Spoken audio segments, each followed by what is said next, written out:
सत श्री अकाल दोस्तों, की हाल चाल है। उम्मीद करदा सारे ठीक ठाक होवोगे। तो अज आप लैके आए हैं तुहाडे लई एक होर नवीं जानकारी।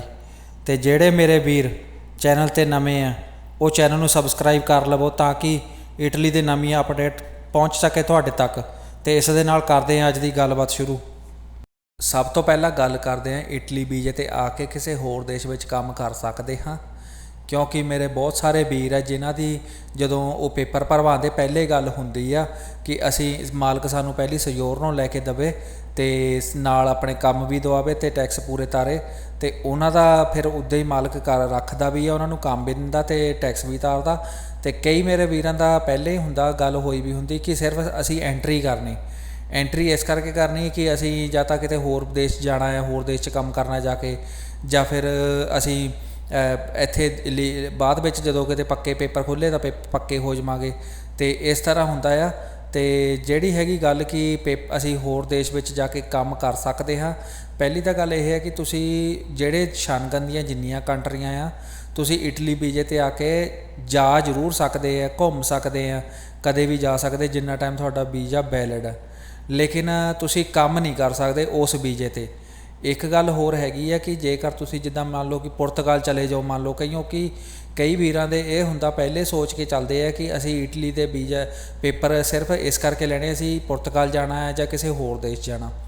तो उन्हां वीरां नूं मैं दसना चाहना कि अगर तुसी ये सोचते हैं कि असी इटली का वीज़ा लैके उत्थे काम कर लवांगे, इदां कुछ नहीं हैगा।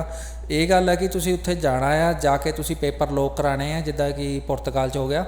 तो उत्थे उस तो बाद तुसी किसी नाल कॉन्ट्रैक्ट करके उस तो बाद फिर तुहानूं काम मिल जाऊगा, टैक्स तारूंगा, फिर तुसी पक्के भी छेती हो जाना। पुर्तगाल च क्योंकि पक्के छेती हो जाते हैं।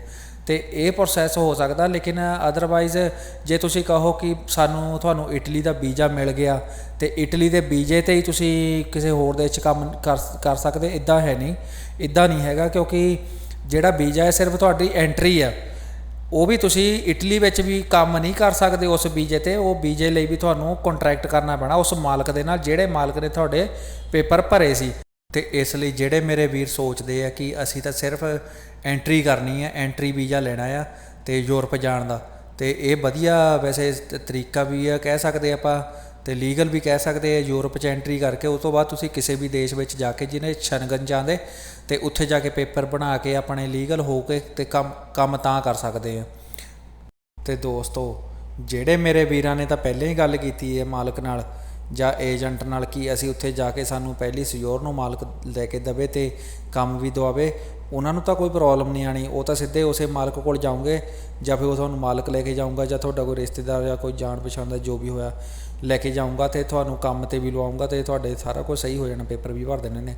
तो अगर जिस मेरे वीर ने सिर्फ यही गल की है कि एंट्री दी, तो वो मैं वीरां नूं कहना चाहना कि जे तुसी एंट्री की सिर्फ गल की है तो अपने कोई रिश्तेदार जे कोई यार दोस्त जां कोई भी हैगा तुहाडा अपना, तो उन्हां नाल गल जरूर करके रखो भी मैं पेपर भर दिते वे निकलने वाले है जां निकले आए, तो मेरे लिए रहन का कोई प्रबंध करके रखे, तो नाले काम जे हो सकता तो लभ के रखे। तो इस करके ताकि तुहानूं उत्थे जाके कोई प्रॉब्लम ना आवे। हुण गल करदे BFS की अपॉइंटमेंट बारे। जिहड़े मेरे वीर भैन भरा दे नूले उस ते जारी हो गए तो उन्होंने अपॉइंटमेंट चाहिदी है। तो मैं उन्होंने दसना चाहना कि जुलाई महीने में कुछ क डेटा खाली शो कर रही, तो तुसी जुलाई महीने की अपॉइंटमेंट बुक कर सकते हैं। तो दोस्तों जदों तुसी अपॉइंटमेंट बुक करनी है तो उस टाइम इस चीज़ का पूरा ध्यान रखना कि तुसी जिहड़े भी स्पैलिंग पूरे लिखने सही लिखने आ, जो पासपोर्ट ते लिखा वा उही चीज़ां उही पूरी डिटेल पानी आ। तो जे फिर भी तुहानूं कोई अपॉइंटमेंट बुकिंग च कोई प्रॉब्लम आती है तो तुसी मैनूं कमेंट बॉक्स में दस दिओ, तो मैं उहदा रिप्लाई करन दी कोशिश करूँगा। तो ये सी अज दी जानकारी। जे जानकारी वधिया लगी तो लाइक शेयर कमेंट जरूर करियो। धन्नवाद।